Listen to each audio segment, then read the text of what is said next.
যার জন্য আপনার জীবনের সবথেকে মূল্যবান সময়গুলো ব্যয় করবেন, ঠিক সেই মানুষটাই একসময় আপনাকে বলবে, "কী করেছো আমার জন্য?" হ্যাঁ, এটাই বাস্তব। আমাকে যদি জিজ্ঞেস করেন দুনিয়ার সবথেকে কঠিন কাজ কী? আমি বলব মানুষকে খুশি করা।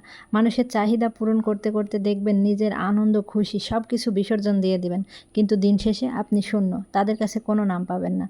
যাদের জন্য বা যে মানুষটার জন্য আপনি জীবনে আপনার খুবই গুরুত্বপূর্ণ সময়গুলো তাদের পিছনে ব্যয় করবেন।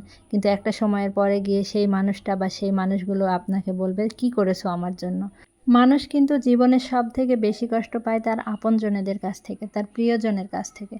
তাই কাউকে বারবার নিজের ফিলিংস না বুঝিয়ে, নিজের অনুভূতিগুলো না বুঝিয়ে চুপ থাকুন। কারণ মুখের কথায় কখনো বুকের ব্যথা বোঝানো যায় না, মনের কষ্ট বোঝানো যায় না, দেখানোও যায় না। দূর থেকে কে আপনাকে কষ্ট দিতে আসবে বলেন? কষ্ট তো দেয় সেই মানুষগুলো যারা আপনার সাথে বাস করে, যারা আপনার খুবই কাছের মানুষ।